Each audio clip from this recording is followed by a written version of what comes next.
नमस्कार। आज बड़ी बिंदी के इस साप्ताहिक शो में हम फिर से यहाँ प्रस्तुत हैं। आज हमारे साथ यहाँ मेहमान जुड़ी हैं शर्मिला शुमी वर्मा जी, जो कि कई क्षेत्रों में अपनी कदम रखे हुए हैं और कई जगह ये जुड़ी हुई हैं। तो मैं इनका संक्षिप्त इनके बारे में अगर मैं आपको बताती चलूँ तो ये ऑल इंडिया रेडियो रेडियो के साथ भी कार्यरत हैं और साथ के साथ ही कई संस्थाओं के साथ जुड़ के काम कर रही हैं और कई क्षेत्रों में काम कर रही है, जिनके बारे में हम एक-एक करके प्रोग्राम के दौरान बात करेंगे। तो पहले तो मैं ये कहते हुए आपका बहुत-बहुत स्वागत और धन्यवाद देना चाहती हूँ दीदी हमारे साथ जुड़ने के लिए, यहाँ आने के लिए, अपना समय देने के लिए। और बहुत बहुत साथ धन्यवाद आपका और बड़ी बिंदी की पूरी टीम का, विभा जी का, आपका भी बहुत बहुत धन्यवाद और पूनम जी का भी बहुत बहुत धन्यवाद, जिन्होंने मुझे इस लायक समझा कि मैं इस मंच को साझा कर सकूं और अपनी बातें आपके समक्ष रख सकूं। Thank you. Thank you Sharmila di. तो मैं ये कहने जा रही थी यहाँ कि एक एक कहते हैं कि एक सूक्ति फेमस है कि दूसरों की गलतियों को सीखने में बुद्धिमानी है, जिससे कि हम वो गलतियाँ अपने जीवन में ना दोहराएँ। पर मैं यहाँ पे इसको थोड़ा-सा पलटवार करके ये कहना चाहती हूँ कि हमें दूसरों के अनुभवों से भी सीखना चाहिए और दूसरे अपने जीवन में क्या-क्या कर पा रहे हैं और हम कितना कर पा रहे हैं और कितना नहीं कर पा रहे हैं, ये भी समझना बहुत ज़रूरी है। और यही उद्देश्य है कहीं न कहीं बड़ी बिंदी के को हर हफ्ते यहाँ आपके पास लेके आने का कि हम दूसरों के संघर्षों से और दूसरों के अचीवमेंट से हम भी कुछ उत्साहित हो सकें और हम भी अपने जीवन में कुछ उतार सकें। तो ये बिल्कुल। कहते हुए हम आज का शो शुरू करते हैं और मेरे साथ जुड़ी यहाँ सभी बड़ी बिंदियों का भी बहुत-बहुत स्वागत है। तो शर्मिला दी मुझे ये बताइए कि जैसा कि हम जानते हैं आप रेडियो के साथ जुड़ी थी शुरू से, तो जी रेडियो से आप कैसे जुड़ी? कैसे आपका इंटरेस्ट आया रेडियो में काम करने का? रेडियो में आपका स्पेसिफिकली आप किस क्षेत्र में काम कर रही थी? जी। मैं बता दूं सभी बहनों को और आपको भी कि मैं बहुत छोटी थी, मुझे लगता है कि मैं फिफ्थ क्लास में पढ़ रही होंगी उस समय, फिफ्थ या सिक्स में मैं थी। तो गर्मी के दिनों में हम लोग बाहर सोया करते थे। हम लोग छोटे से एक कस्बे में, हमारे फादर पोस्टेड थे और हाई स्कूल के प्रिंसिपल थे, तो वहाँ अक्सर बिजली नहीं हुआ करती थी रातों को, तो हम लोग बाहर सोते थे और बाहर जी, चांदनी रात में बहुत अच्छा लगता था। और मेरी एक आदत थी कि मैं रेडियो लेके, 4 बैंड का फ़िलिप्स का रेडियो हमारे पास हुआ करता था। मैं उसे अपने सिरहाने रख के सोया करती थी और बहुत बार ऐसा हुआ कि रेडियो सुनते-सुनते मैं सो जाया करती थी और रेडियो रात को ऊपर से नीचे मतलब पटका हुआ मिलता था, ज़मीन पे गिरा हुआ मिलता था, बैटरी अलग, रेडियो अलग और कई बार रेडियो टूट भी जाता था, खराबी भी आ जाती थी। तो मेरी माँ हमेशा मज़ाक में ही या फिर गुस्से में भी बोला करती थी कि बहुत रेडियो सुनती है, लगता है कि इसे रेडियो में भर्ती होना है।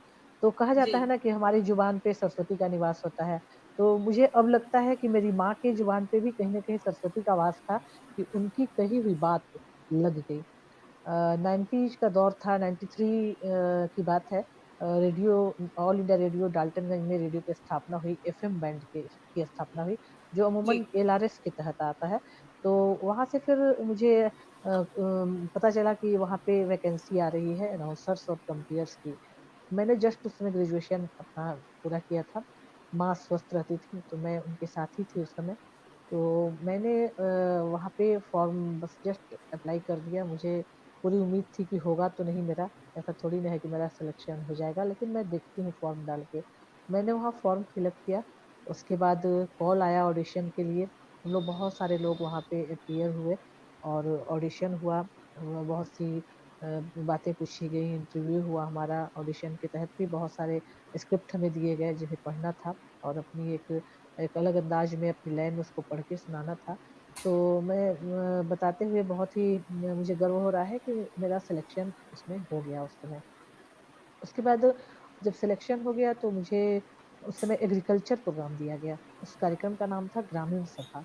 उसमें जी, किसानों से हमें बातचीत करनी होती थी और कुछ दिनों तक वह प्रोग्राम यहाँ के लोकल लैंग्वेज में भी हुआ करता था। फिर बाद में उसे सिर्फ हिंदी में कर दिया गया। तो जब लोकल लैंग्वेज में होता था तब भी मैं भोजपुरी बोलती थी, बाकी यहाँ के जो लोग थे वो मगही बोलते थे कुछ लोग। 2-3 लोग जी, उसमें थे, 2-3 लोगों का वो कार्यक्रम था, सामूहिक कार्यक्रम था। और बाद में वो कार्यक्रम महिला मंडली के नाम से होने लगा, महिलाओं पे केंद्रित हो गया, तो मैं उस कार्यक्रम को भी उसकी भी एंकरिंग किया करती थी। तो इस तरह से जी। मैं रेडियो से जुड़ गई और रेडियो से जुड़ के उसके बाद मैंने यूथ प्रोग्राम किए और भी महिलाओं से रिलेटेड मैंने प्रोग्राम किए। मैंने बहुत सारे इंटरव्यू लिए और उसके कुछ दिनों के बाद मैं बतौर अनाउंसर वहाँ पे स्थापित हो गई। अनाउंसमेंट का काम मैंने करना शुरू कर दिया, जिसका कि समय लगभग 6.5-7 घंटे तक का होता है। सुबह में आप करिए या शाम को करिए। तो मैं मॉर्निंग ड्यूटी करती हूँ, मैं मॉर्निंग की अनाउंसर हूँ। जी। तो ये तो दीदी हुई रेडियो की बात कि आपको शुरू से रुचि थी और आप सुनती थी, और फिर कह सकते हैं कि जैसा हम सोचते हैं वैसे ही हमें कहीं न कहीं वो उस तरह की अपॉर्च्युनिटीज़ भी जीवन में मिलती जाती हैं, और मिली, और यू ऑप्टेड फॉर दैट और आपको वो मिल गया। बट अब जो कि आपका प्रोफ़ाइल है, साथ के साथ मैं अपनी बड़ी बिंदियों को भी इसके बारे में बताती चलूँ कि शर्मिला जी कई क्षेत्रों से जुड़ी हैं। ये सचिव वरदान चैरिटेबल ट्रस्ट के लिए काम करती हैं, और ये ट्रस्ट कई चीज़ों के लिए काम करता है। ये भोजन वितरण का काम करता है, ये जो कहीं न कहीं जो बच्चे हैं जिनको शिक्षा-दीक्षा नहीं मिल पा रही, उनको पढ़ाने का काम करता है, उन्हें पढ़ाने की सामग्री देता है, ट्रैफिक नियमों के लिए जागरूकता लाने का काम करता है, सैनिटरी नैपकिन वितरण का काम करता है, नशा उन्मूलन, और उन्हीं बच्चों के लिए पेंटिंग प्रतियोगिता, न जाने क्या-क्या काम ये बच्चे करते हैं। तो ये जो इस ट्रस्ट के अंतर्गत किया जाता है उन बच्चों के लिए। तो इतनी सारी चीज़ों के लिए आप कैसे समय निकालती हैं? क्या आप अभी भी रेडियो से जुड़ी हैं और साथ के साथ ये काम भी कर रही हैं? कैसे आप समय निकालती हैं? जी, बिल्कुल। मैं रेडियो से अभी भी जुड़ी हूँ और मैं आपको बता दूँ कि रेडियो में भी मैं सामाजिक जागरूकता लाने की कोशिश मैं हमेशा करती हूँ। मैं महिलाओं को हमेशा मोटिवेट करती हूँ कि आप भी अपने अस्तित्व को पहचानें, आप आत्मनिर्भर बनें और सिर्फ़ घर और चूल्हे-चौके तक सिमट के न रहें। अपने बच्चों को अच्छी शिक्षा दें, अपने घर-बार को अच्छी तरह से सुसज्जित रखते हुए, सुव्यवस्थित रखते हुए, समाज के लिए भी समय निकालें और अपने जीवन को आप सार्थक बनाएँ। आपका जन्म हुआ है तो सिर्फ़ एक आप महिला होकर, सिर्फ़ एक हाउसवाइफ़ होकर बनकर न रह जाएँ। और मैं तरह-तरह से नशा उन्मूलन पे भी कई कार्यक्रम करती हूँ रेडियो में। तो ऐसा करते-करते धीरे-धीरे और बचपन से भी मेरे अंदर एक भावना थी। मैंने अपने माता-पिता को भी देखा था कि वे किसी का दर्द देख नहीं पाते थे और दूसरों की मदद के लिए हमेशा तत्पर रहा करते थे। जैसा कि मैंने शुरुआत में भी आपको बताया कि मेरे फ़ादर हाई स्कूल के प्रिंसिपल थे। तो जी, मैंने उन्हें देखा था कि जो भी बच्चे जो सक्षम नहीं थे, ऐसे बाकी चीज़ तो सरकार देती ही थी, सरकारी स्कूल था, बहुत सी सुविधाएँ मिलती थी वहाँ पे। लेकिन बच्चों को खाने की सुविधा जो अभी मिड डे मील मिला करता है, उसमें वो सुविधा नहीं थी, मिड डे मील की व्यवस्था नहीं थी। तो जी। बच्चे जो दूर सुदूरवर्ती गाँव के होते थे, तो वहीं पे हॉस्टल में रहा करते थे और वहीं पर हमारा सरकारी क्वार्टर भी था। तो मेरी माताजी जब भी कुछ अच्छा बनता घर में, तो उन बच्चों के लिए भेजना या उन्हें बुलाकर खिलाना, उनके लिए कपड़ों की व्यवस्था, अगर कॉपी, पेन या कुछ भी जैसे बच्चों के लिए घट रहा है, कोई भी खर्च कहीं भी उन्हें कोई भी दिक्कत हो रही है, आर्थिक परेशानी हो रही है, उस समय ना फ़ोन का ज़माना था, चिट्ठी लिखिए तो 10 दिन, 15 दिन पे मिला करता था। तो अपने पेरेंट्स को चिट्ठी भी भेजते थे, तो बहुत देर से उन्हें पैसे मिलते थे या सामान मिल पाता था। तो हमारी माँ या हमारे पिताजी हमेशा तत्पर रहा करते थे और उन्होंने कभी भी उन बच्चों के बीच और हमारे बीच कोई फ़र्क नहीं समझा। जैसे हमारी ज़रूरतें पूरी की जाती थी, वैसे ही उन बच्चों पे भी बराबर का स्नेह भाव उनका रहता था। तो यह भावना कहीं न कहीं हम हमारे अंदर, हम सभी भाई-बहनों के अंदर घर कर रही थी, कि कैसे दूसरों के लिए जीना होता है, कैसे दूसरों की तकलीफ़ों को, दूसरे के दर्द को अपना समझना होता है। और इस भावना के साथ अगर हम जिएँ, तो बहुत ही आत्मिक सुख भी प्राप्त होता है। तो यह भावना धीरे-धीरे बचपन से ही हमारे अंदर आ रही थी, जो कि आगे बढ़कर और बड़े होकर वह भावना धीरे-धीरे बलवती होती गई। तो इन चीज़ों का काफ़ी असर रहा, यानी हमारे माता-पिता जैसे होते हैं, सभी बच्चों पर उसका ज़रूर असर पड़ता है। इसलिए हम सभी माता-पिता को भी चाहिए कि हम अपने जीवन में कुछ ऐसे कार्य करें कि हम अपने बच्चों के लिए आइडियल बनें, प्रेरणा स्रोत बनें। तो सबसे पहले तो समाज सेवा की जो मतलब गुट्टी पिलाई गई, वो हमें बचपन से ही वो देख-देख कर पिलाई नहीं गई, हमने देख-देख कर सीखा और अपने दिलो-दिमाग में, अपने जीवन में हमने उसे उतारा, जो कि हमारे बड़े ही काम आया और आगे चल के भी हमने जहाँ भी, जैसे भी हो पाया, दूसरे की मदद के लिए हमेशा हम तैयार रहा करते हैं। हमारे पिताजी भी कहा करते थे कि अपने लिए जिए तो क्या जिए, और यही मेरा भी फंडा है, यही मेरी भी पंक्ति है, मैं इस पंक्ति को बराबर दोहराती हूँ और मुझे लगता है कि जीवन तभी सार्थक है, जब हम किसी दूसरे के काम आते हैं। बिल्कुल। कहीं न कहीं आपने, जो मैं देख पा रही हूँ, जो आपका बचपन का सपना था, जो विज़न था, वो दोनों ही आपकी कहीं न कहीं आपने साकार किए। एक आपको रेडियो से प्रेम था, तो वो आज आप जी रही हैं, रेडियो के साथ जुड़ी हैं, और कहीं न कहीं जो जो पेरेंट्स से आपको सीखने को मिला, जो अभिभावकों ने आपको सिखाया, वो आज भी आप घर भी देख रही हैं, आप गृहिणी भी हैं, आप कार्यरत भी हैं और ये सारी चीज़ों में भी संलग्न हैं। तो जी, बीइंग बिल्कुल। अ वूमन मैं पूछना चाहती हूँ कि ऐसा नहीं हो सकता कि चैलेंजेस ना आते हों। कई बार होता है और जी। वुमेन के साथ ज़्यादा आते हैं चैलेंजेस कि जी, जी, बिल्कुल। आपका कोई इम्पोर्टेंट कॉल भी है किसी प्रोग्राम को लेके और घर में भी कोई ऐसी समस्या है। जी। तो कैसे आप मैनेज कर पाती हैं? क्या कभी मैनेज करने के बाद ऐसा तो नहीं रहता कि मन में गिल्ट रह जाए कि अरे ये ज़रूरी काम था, मैं ये नहीं कर पाई और मैंने वो किया? कैसे ये इस दुविधा से कैसे आप गुज़रती हैं और कैसे इसको डील करती हैं? मुझे लगता है कि मेरा अनुभव बताता है या मैं मानती हूँ ऐसा कि अगर हम कुछ ठान लेते हैं, हमारी दृढ़ इच्छा शक्ति होती है, तो हम कैसे भी करके उसे मैनेज कर ही लेते हैं। अमूमन मैं सुबह बहुत लेट उठा करती हूँ, बच्चे को स्कूल भेजने के बाद मैं दोबारा सो जाती हूँ और उसके बाद मैं लेट उठती हूँ। लेकिन जब भी मुझे कहीं जाना होता है, हमारा कोई अभियान होता है, जैसे अभी हम लोग रोड सेफ्टी अवेयरनेस प्रोग्राम चला रहे हैं, तो उसके लिए मुझे जाना होता है, तो स्कूल से हमारा समय मिलता है 10:30-11 का और 1 डेढ़ 2 बजे का जो समय होता है उतने तक हम लोग वापस आते हैं। तो मैं उस हिसाब से अपने सारे काम मैनेज करती हूँ। उस दिन मैं सुबह बहुत जल्दी उठती हूँ, जल्दी-जल्दी अपने घर के सारे काम निपटाती हूँ, उसके बाद मैं निकलती हूँ। और उसके बाद भी अगर घर में कुछ वैसी ज़रूरत पड़ गई या वैसा काम आ गया तो मैं उसे भी देखने और सँभालने की भरपूर कोशिश करती हूँ। और ऐसा अभी तक ऐसा कोई दौर नहीं आया है कि बहुत ज़्यादा बाधा आ गई हो, क्योंकि अगर आपके इरादे नेक हैं और आप किसी दूसरे की मदद, दूसरे की भलाई के लिए कुछ करने जा रही हैं, तो ईश्वर भी आपके कार्यों में अड़ंगा नहीं लगाते हैं। ऐसा मैंने महसूस किया है। तो अभी तक ऐसा कुछ नहीं हुआ है कि मैंने जो चाहा मैं कहीं करने जा रही हूँ या मैंने कहीं पे वर्ड्स अपने दे रखे हैं कि मैं इस कार्यक्रम में रहूँगी और मैं वहाँ पे नहीं रह पाई या मैं एब्सेंट हो गई और मुझे काफ़ी गिल्ट फ़ील हुआ। आज की भी अगर मैं बात कर लूँ, आज आज भी हमें जो ऑनलाइन आना था, तो कुछ बाधाएँ थी, कुछ हमारे साथ समस्याएँ हैं। मैं काफ़ी तनाव में भी थी 2 दिनों से, लेकिन ईश्वर ने सब कुछ अभी ठीक-ठाक रखा है और वही उनकी ही कृपा है कि मैं अभी आप लोग के समक्ष हूँ, ऑनलाइन हूँ। तो अगर अपनी भी दृढ़ इच्छा शक्ति हो और अगर आप नेक कार्य के लिए कुछ करना चाहते हैं, तो कहीं न कहीं हमारा रास्ता क्लियर हो जाता है। और कहा भी गया है कि लक्ष्य न ओझल होने पाए, कदम मिला के चल, सफलता तेरे पाँव चूमेगी, आज नहीं तो कल। तो हमारा जी। निशाना लक्ष्य की ओर होना चाहिए।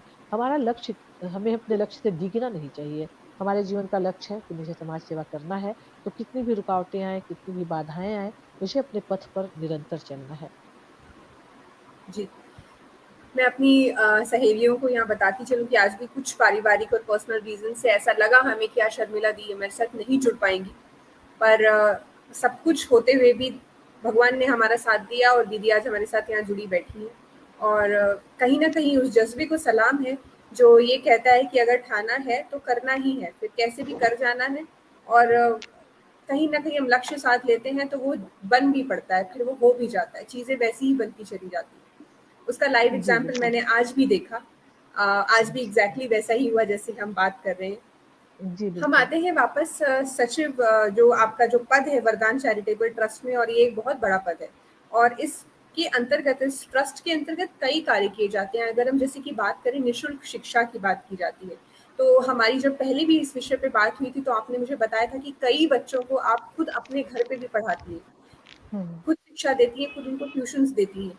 तो ये जो है ये बात क्या जो चूँकि आपने बताया बचपन से बताया कि प्रेरणा वहाँ से चली आ रही थी, पर मैं ये जानना चाहती हूँ कि वहाँ से जो जो था वो आ रहा था, पर अभी ये सब कैसे बन पड़ा अचानक? कैसे शुरुआत हुई उसकी?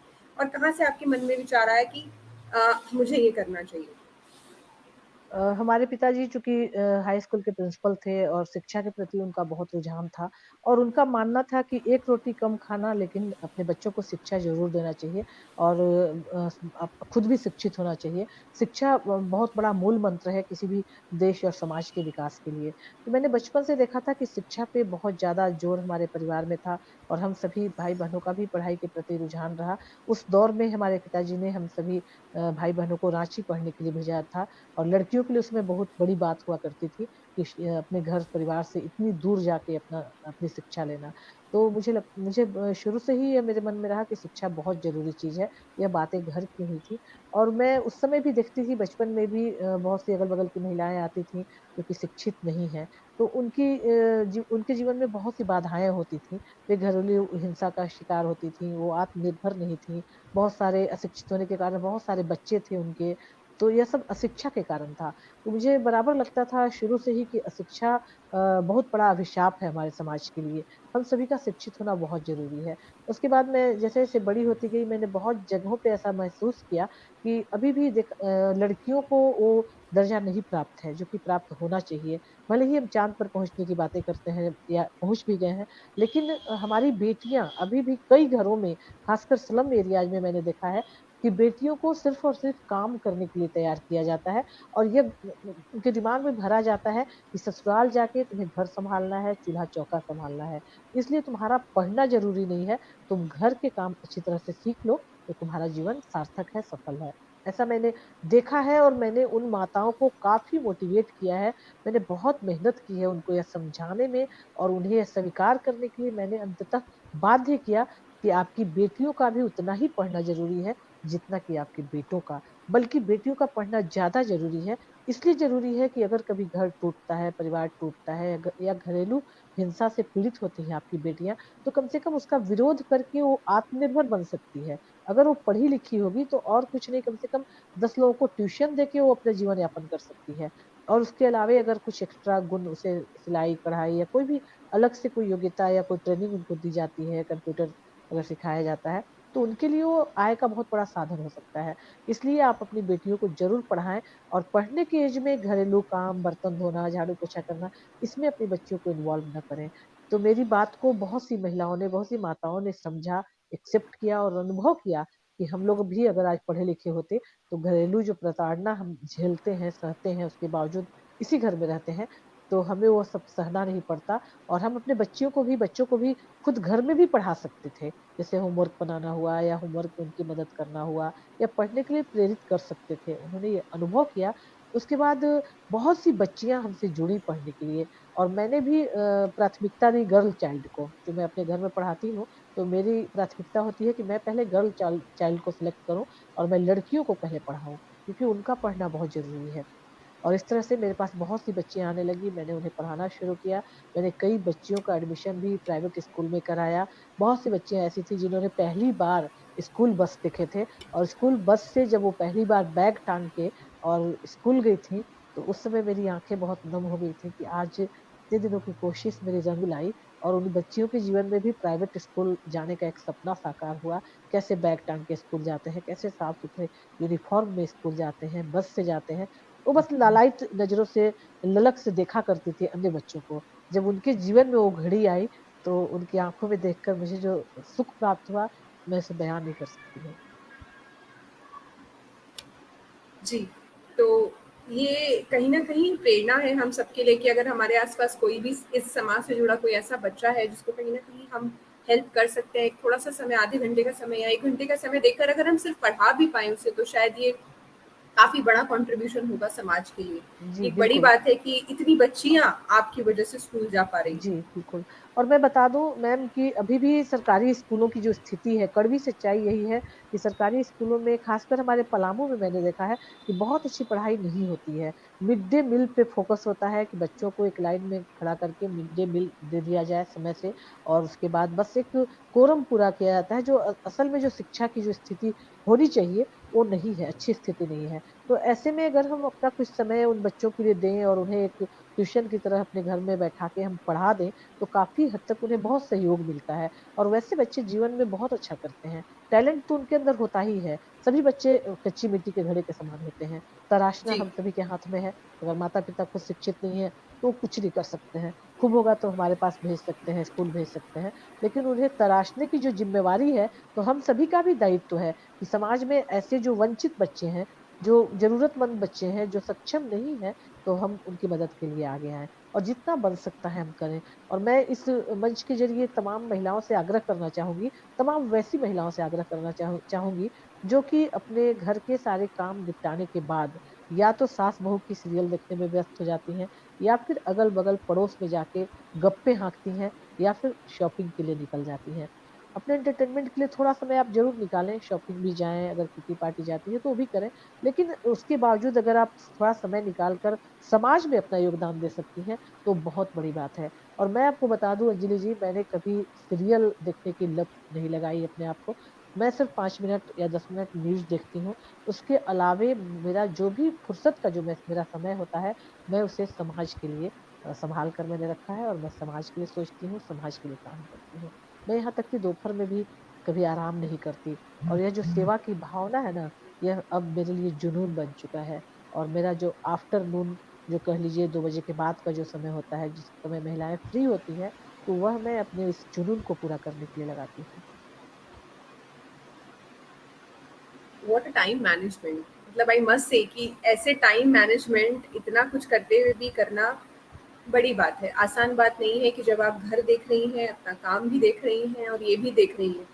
तो इससे जुड़ी कभी किसी प्रकार की टेंशन, जैसे आप 5 चीज़ों में इन्वॉल्व हैं अचानक, मैं ये पर्सनल जी। लेवल पे है, ये मेरा पर्सनल क्वेश्चन है आपसे, क्योंकि जी, ये शायद बिल्कुल, हम सबके बिल्कुल। साथ होता है। हम 5 जी। जगहों पे इन्वॉल्व हैं और हमारा 5 जगह दिमाग लगा है, तो कई बार बहुत बहुत ज़्यादा, जिसको कहते हैं, आपका दिमाग थक जाता है या आप डिसीज़न नहीं ले जी, पाते जी। हो कि क्या पहले जी। करें और क्या बाद में। ऐसा आपके साथ होता है क्या? तब आप कैसे करती हैं? बिल्कुल, बिल्कुल होता है, और मैं भी कोई महामानव नहीं हूँ।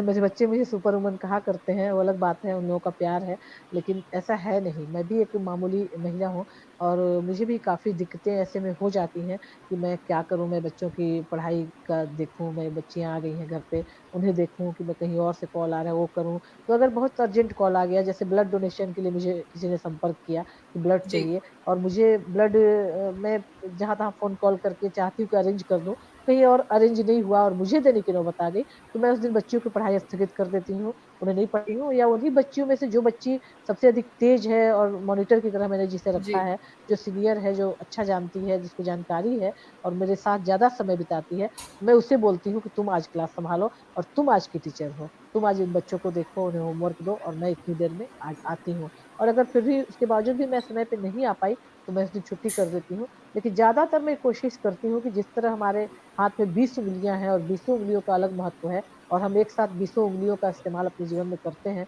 तो 4 या 5 तरह का जो भी काम है, उसे भी अगर हम चाहें तो कर सकते हैं। और हमारा भोजन मित्र का जो अभियान है वो साप्ताहिक है, इसलिए सिर्फ़ संडे को हम लोग इसको करते हैं, तो समय मिल जाता है बाकी कामों के लिए, ऐसा भी नहीं है। अगर हम चाह दें तो समय मिलता है। तनाव तो होती ही है, कभी-कभी बहुत ज़्यादा तनाव झेलना पड़ता है कि कैसे करना है, लेकिन किसी हो हद तक जाता है। उस लेवल पे तो नहीं इन्वॉल्वमेंट है मेरा कहीं, बट मैं किसी हद तक आपसे रिलेट कर पा रही हूँ कि आप 4 जगह पे अगर इन्वॉल्व है और चारों जगह से आपसे कहीं न कहीं से संपर्क किया जा रहा है, तो आपको थोड़ा-सा दिक्कत होती है कि कहाँ किसको कैसे पहले, कौन-सा पहले प्रायोरिटाइज़ करें, किसको पहले करें या किसको बाद में करें। तो जी। ये हमें बताने के लिए बहुत-बहुत शुक्रिया, क्योंकि ये सब हम सबके साथ होता है कहीं न कहीं, जी, जी, अलग-अलग तरह बिल्कुल, बिल्कुल। से। जी, प्रायोरिटी के हिसाब से हमें समय देना होता है कि किस काम को तुरंत करना है। जैसे किसी को ब्लड की ज़रूरत है, इमरजेंसी है, तो हम ज़ाहिर है कि पहले ब्लड देने जाएँगे। शिक्षा का जी। काम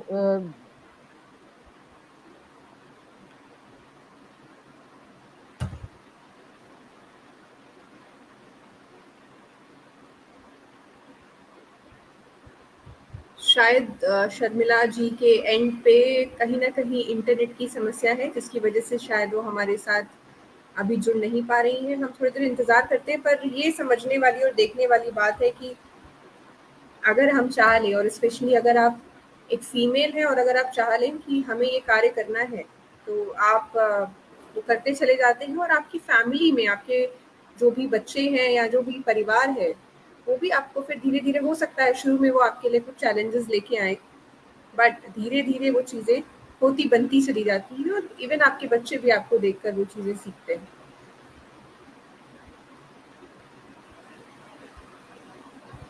और शर्मिला जी के बारे में मैं ये भी बताती चलूँ कि ये घर में 21 बच्चियों को खुद से पढ़ाती हैं, खुद से ट्यूशन देती हैं।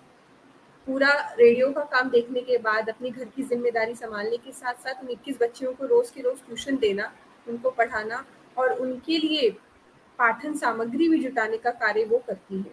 तो ये अपने आप में एक मिसाल है, मैं कहूँगी कि इतनी चीज़ों को एक साथ बनाए रखना और जोड़े रखना।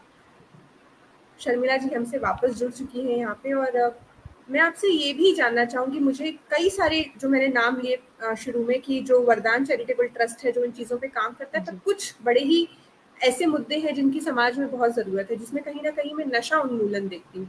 तो नशा जी, जी। उन्मूलन के लिए ये जो ट्रस्ट है, ये किस तरह के कार्य करता है और कैसे रिस्पॉन्सेज़ आते हैं समाज से इसके लिए?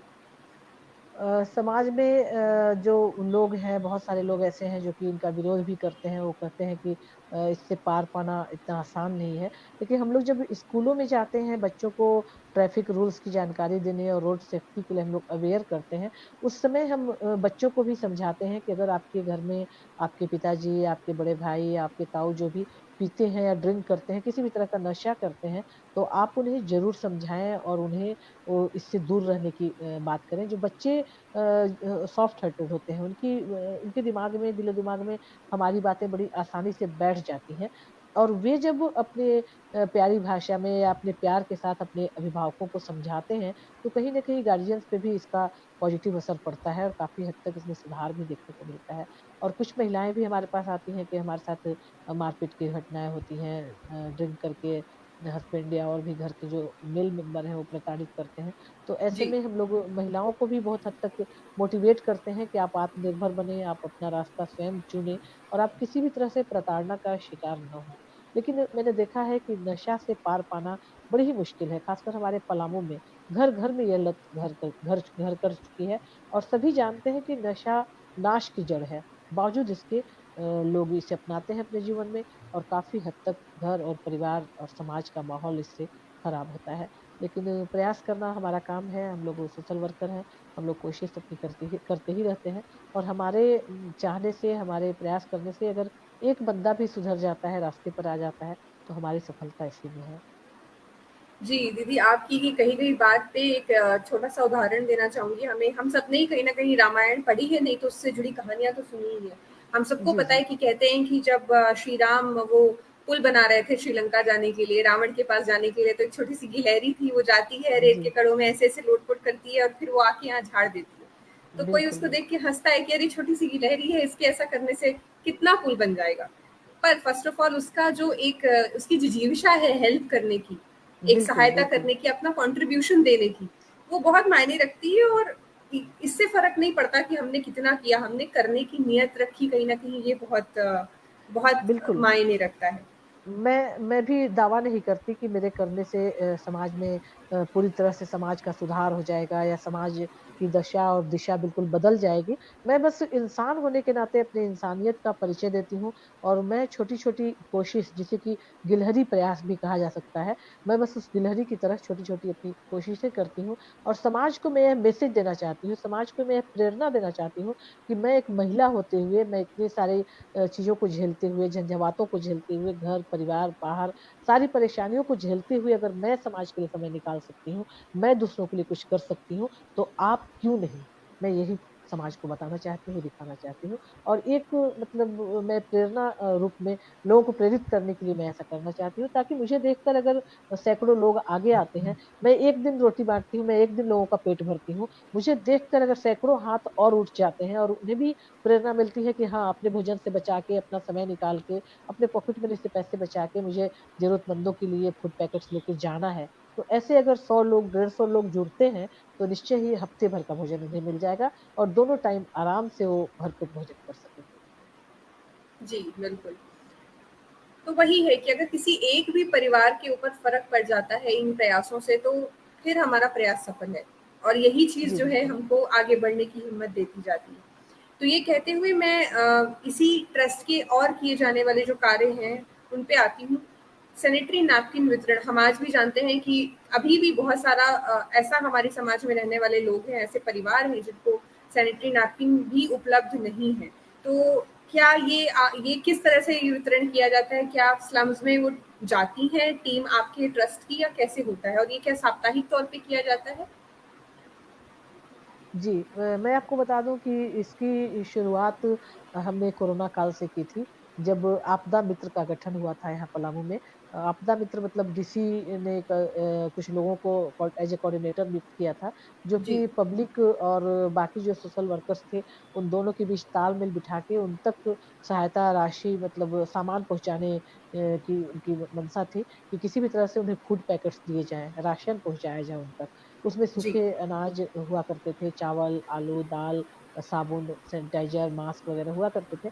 तो मुझे बताते हुए बहुत गर्व महसूस हो रहा है और आपको भी अच्छा लगेगा कि पूरे पलामू प्रमंडल में एकमात्र मैं महिला थी जो कोरोना काल में भी सड़कों पर थी और लगातार मैं काम कर रही थी। दिन के 11 बजे से लेकर कभी-कभी रात के 11 बज जाते थे। हम लोग जितने भी प्रवासी मज़दूर, प्रवासी सैनिक ट्रेनों से उतर के आया करते थे, जिन्हें लाया जाता था स्टेशन और उसके बाद उन्हें चिंयाकी हवाई अड्डे पे रखा जाता था।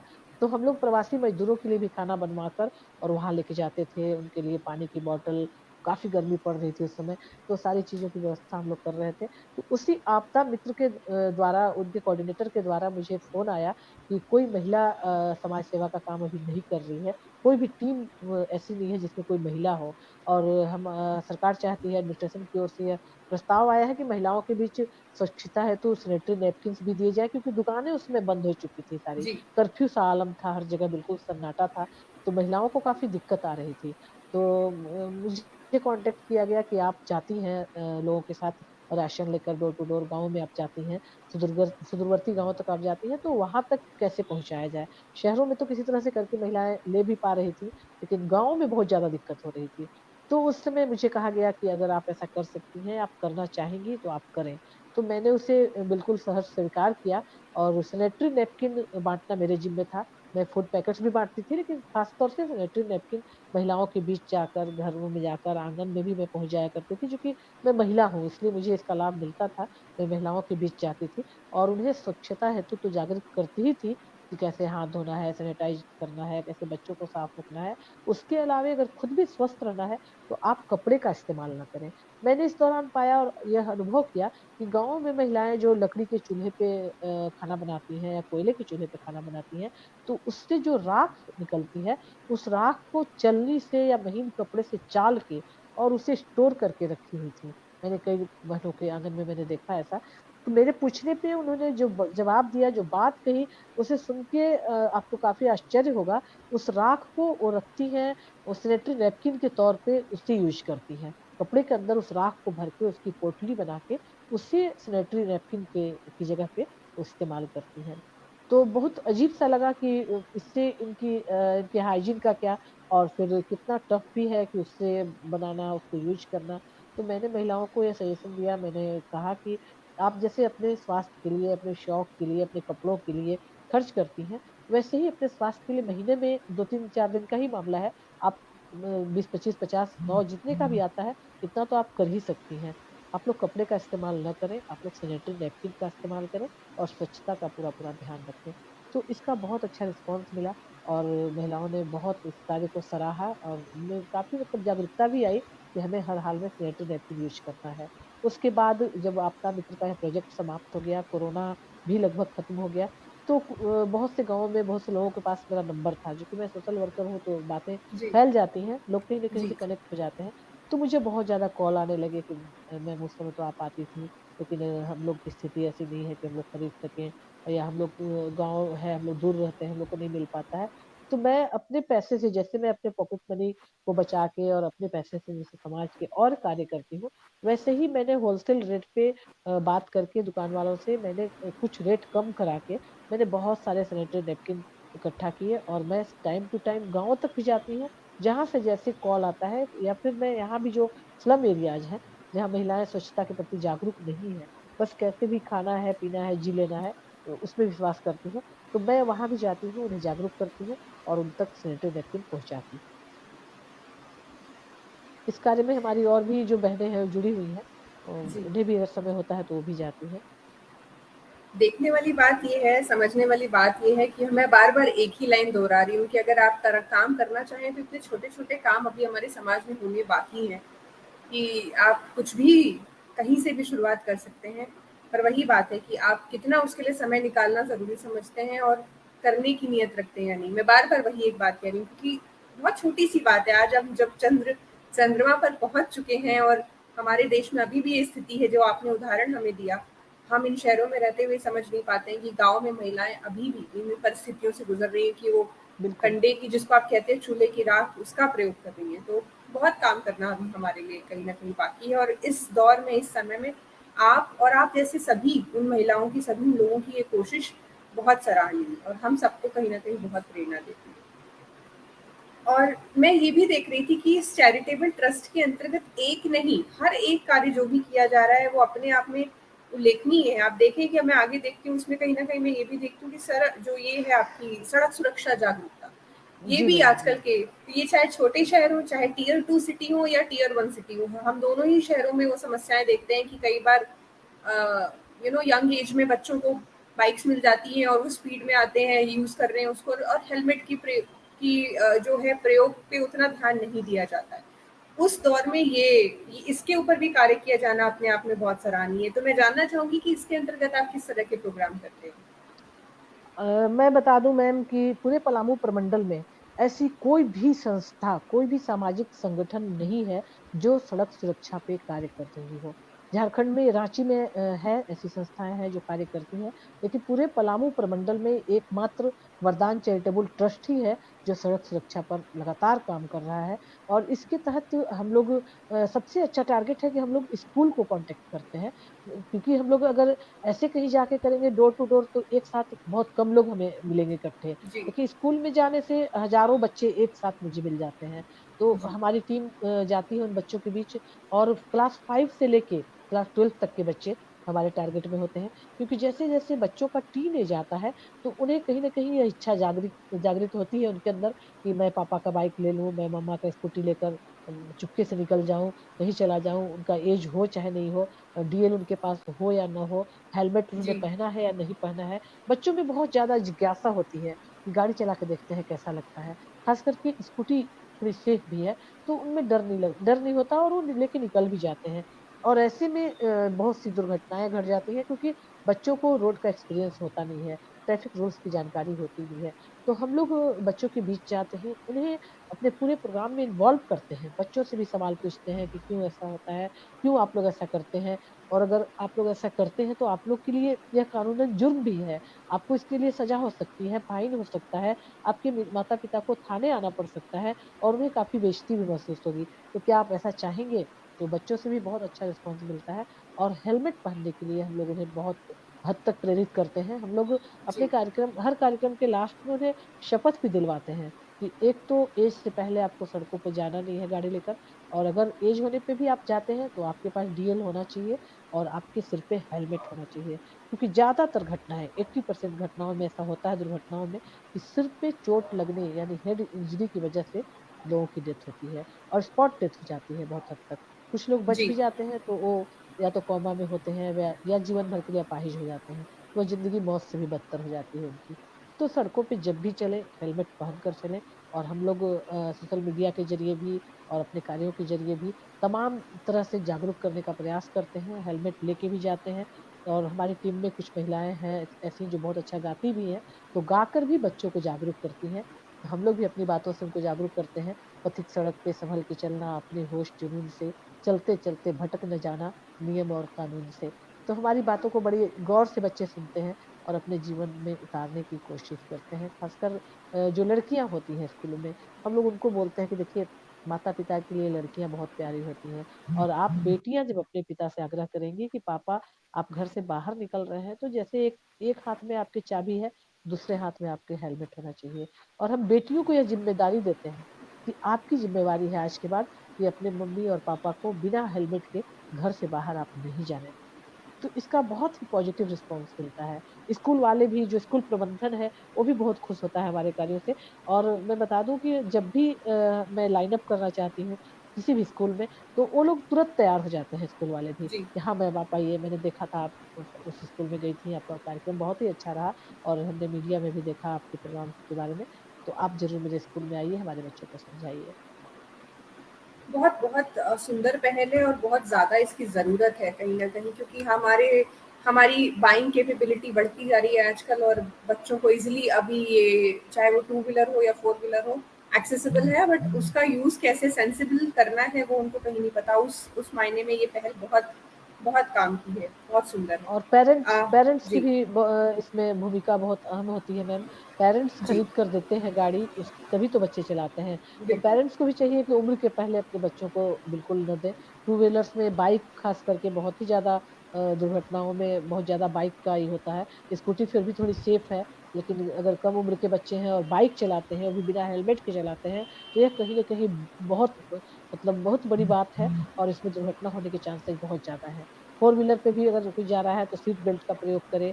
इन तमाम बातों की जानकारी हम देते हैं, और नशे में यानी ड्रिंक करके कोई भी ड्राइविंग ना करे, इन बातों के लिए भी हम लोग बिल्कुल बच्चों को समझाते हैं। बिल्कुल बिल्कुल। और ये सबसे अच्छी बात है कि उसकी पहल अगर स्कूल लेवल पे हो जाए तो उससे अच्छा तो कुछ हो ही नहीं सकता, क्योंकि स्कूल का कहीं ना कहीं बहुत प्रभाव होता है हमारे जीवन पे। तो ये बहुत जी जी सुंदर बात बिल्कुल। है जी। बिल्कुल। उसके बाद मुझे ये भी जानकारी मिली कि आप जो कॉमर्स महिला विंग है, जिसमें आप डाल्टनगंज में आप अध्यक्षा के रूप में कार्यरत हैं, तो मैं इस विंग के बारे में भी जानना चाहती हूँ कि ये कॉमर्स महिला विंग क्या है और ये किन कार्यों में इन्वॉल्व है। जी मैम।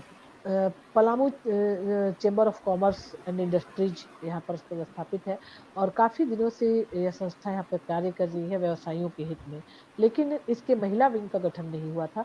महिला विंग का गठन 1 साल पहले हुआ है, और सौभाग्य से मैं प्रथम महिला अध्यक्षा हूँ उस महिला विंग की।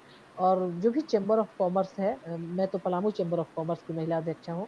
जो भी चेंबर ऑफ कॉमर्स पूरे देश में है, जहाँ भी है, तो उसका एकमात्र काम है व्यवसायियों के हित में काम करना।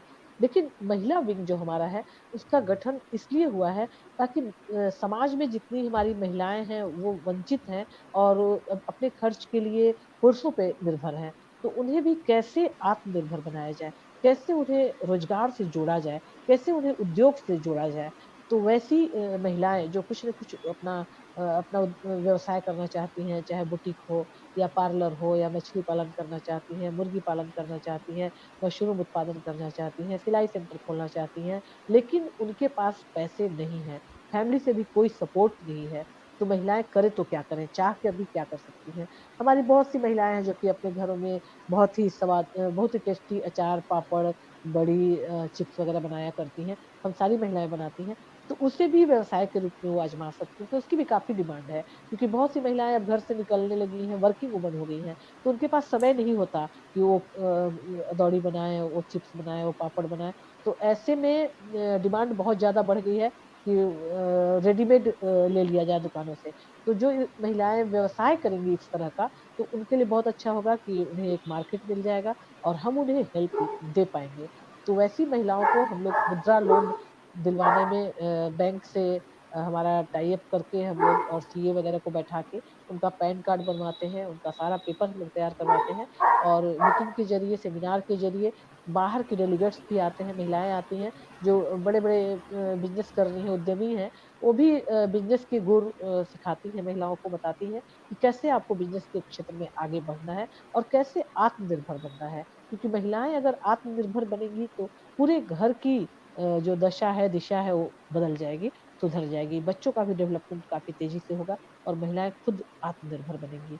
तो हम लोग महिलाओं को व्यवसाय करने में, उन्हें उद्योग धंधे स्थापित करने में हमारा चेंबर का महिला विंग काफी सहायक सिद्ध हो रहा है। बिल्कुल।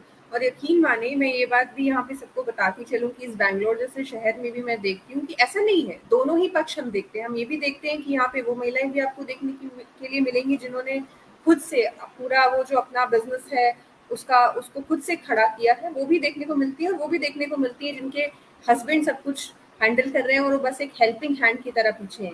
हेल्पिंग हैंड होने में भी कोई बिल्कुल बुराई नहीं है, बट पिलर बनने के अलावा आप बेस भी बन सकते हो, आप फ्रंट में आके भी काम बिल्कुल कर सकते बिल्कुल। हो, वो एक समझने वाली बात है। तो उस और अगर दिशा में भी दोनों किए गए दोनों कार्य जी दोनों घर गृहस्थी के गाड़ी के पहिए की तरह है, ऐसा कहा जाता है। तो अगर दोनों की सहभागिता होगी तो परिवार और तरक्की करेगा। बिल्कुल बिल्कुल बेहतर चलेगा कहीं ना कहीं। ये जानने के बाद एक एक प्रश्न मैं और आपसे पर्सनल वो ये जानना चाहती हूँ कि इतना कुछ आप करती हैं, उसके बाद पहली बात तो मैं जानती हूँ कि शायद आपके पास समय बचता ही नहीं होगा, पर क्या अगर कभी बच जाता है तो आप उसमें क्या करना, अपने लिए क्या करना पसंद करती हैं? पर्सनली आपको क्या, आपकी हॉबी है, आपको क्या अच्छा लगता जी। है?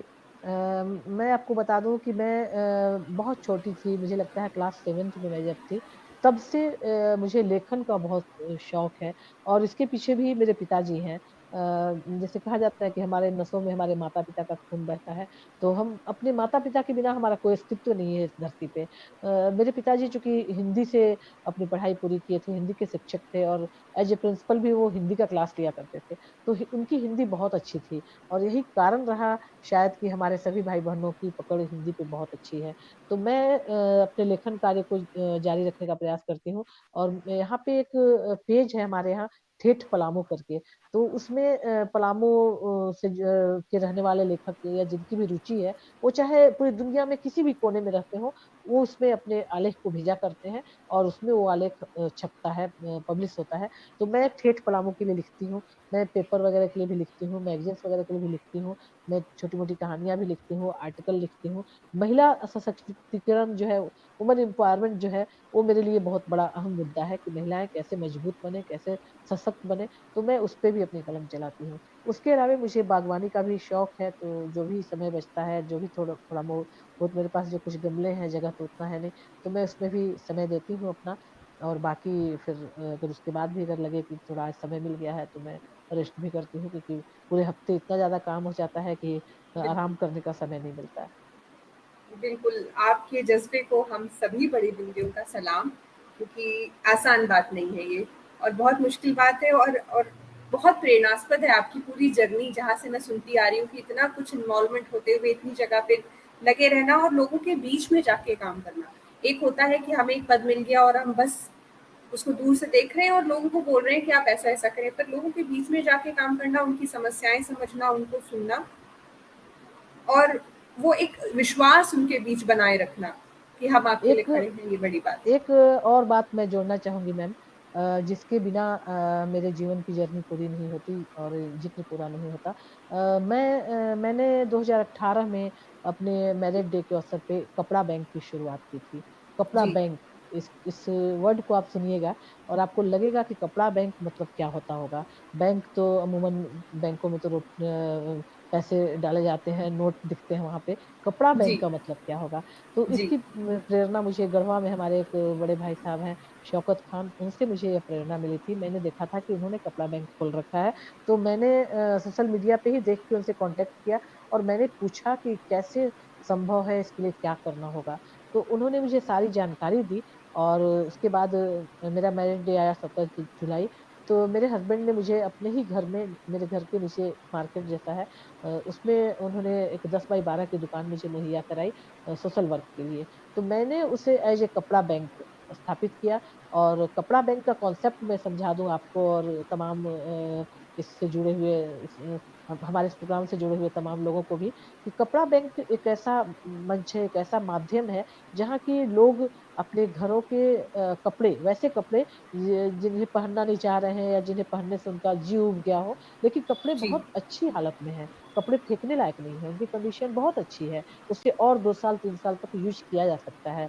कपड़े या तो आउट ऑफ फैशन हो गए हैं या कलर हो गया है या फिर बच्चों के स्कूल बदल गए, उनके स्कूल यूनिफ़ॉर्म एकदम ज्यों के त्यों हैं, बहुत अच्छी जी, हालत में हैं। लेकिन जो बच्चे बिल्कुल ज़रूरतमंद हैं, जिनके परिवार वाले या जिनके माता-पिता सक्षम नहीं हैं कि उन्हें कपड़े दिला सकें, तो उनके लिए स्कूल यूनिफ़ॉर्म भी बहुत मायने रखता है। वो स्कूल जी, यूनिफ़ॉर्म ही क्यों ना हो, कम से कम उनका बदन तो ढकता है ना, तो वे निश्चित लोग रूप वो से। भी लेना चाहते हैं। तो हमारे यहाँ एक वही प्लेटफ़ॉर्म है, लोग हमें कपड़े डोनेट करते हैं और उन कपड़ों को मैं ज़रूरतमंदों तक पहुँचाती हूँ। और इसके लिए हम लोग सुदूरवर्ती गाँवों तक भी हमारी टीम, हमारी बहनें, हमारे मेंबर्स चले जाते हैं। ख़ासकर जाड़े के दिनों में इसकी बहुत ज़्यादा डिमांड होती है। तो उसमें हम लोग नए ब्लैंकेट्स भी ले जाते हैं, जैकेट है, स्वेटर है, टोपी है, मफलर है, गर्म कपड़े हैं, जीन्स है, शूज़ है, बहुत सारे लोग हैं जो कि बच्चों के स्कूल यूनिफ़ॉर्म के व्हाइट शूज़ या ब्लैक शूज़ वग़ैरह भी जी, डोनेट करते हैं हमें, क्योंकि बच्चे बड़े हो जाते हैं, उनके जूते छोटे पड़ जाते हैं। तो ऐसे जूतों को लेकर, मोज़ों को लेकर, गर्म कपड़ों को लेकर जब हम लोग गाँव में जाते हैं, तो एक भीड़-सी दौड़ पड़ती है हमसे लाभ प्राप्त करने जी, के लिए और इसके साथ-साथ हम लोग सबको नए ब्लैंकेट भी मुहैया कराते हैं।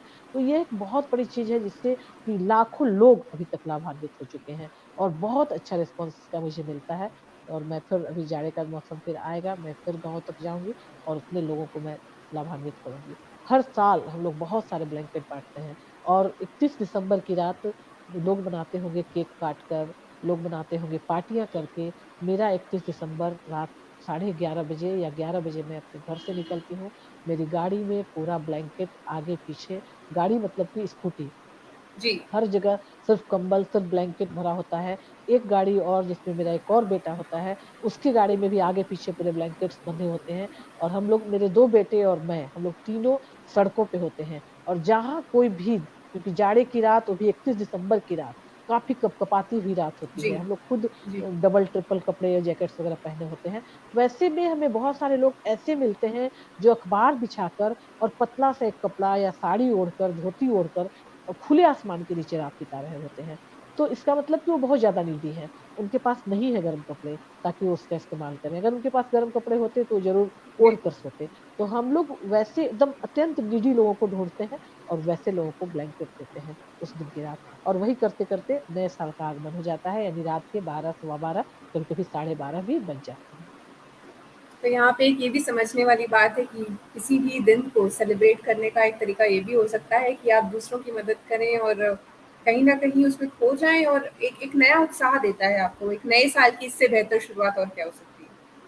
तो बहुत सुंदर, जितनी प्रशंसा की जाए आपके कार्यों की शर्मिला जी उतनी कम है, और मैं चाहूँगी, बल्कि हमारी सभी बड़ी बिंदियों की शुभकामनाएँ हैं कि जागरूकता जो आप समाज में फैला रहे हैं वरदान चैरिटेबल ट्रस्ट के चलते और आपके प्रयासों के चलते, आप सब बहुत आगे जाएँ और दिन पे दिन प्रगति करें, और आपको देख के हमारे जैसे और भी लोग बहुत उससे जुड़ते जाएँ और प्रेरणा जी मैम। लेते जाएँ, और हम भी समाज में कुछ कर पाएँ। बहुत लोग प्रेरित होते हैं मैम। हमारी टीम की भी जितनी महिलाएं हैं या जितने मेंबर्स हैं, अब अपना बर्थडे किसी होटल में सेलिब्रेट नहीं करते या केक काट कर घरों में सेलिब्रेट नहीं करते। वो सारे लोग स्लम झुग्गी झोपड़ी के बच्चों को एक जगह इकट्ठा करके और वहीं पे हम लोग केक काटते हैं और उन्हीं बच्चों को केक खिलाकर अपना हम लोग जन्म दिवस मनाते हैं। और साथ में हमारा फूड पैकेट उस दिन कुछ स्पेशल जी। होता है, जैसे पूड़ी, सब्जी, मिठाई, फ्रूट्स वगैरह हम लोग का पैकेट तैयार होता है। और इस तरह से हम लोग अपना बर्थडे सेलिब्रेट करते हैं। या हमारे जैसे मेरे पिता की पुण्यतिथि थी या और भी लोगों जी। की जैसे पुण्यतिथि हुआ करती है, किसी के माता की, किसी के पिता की,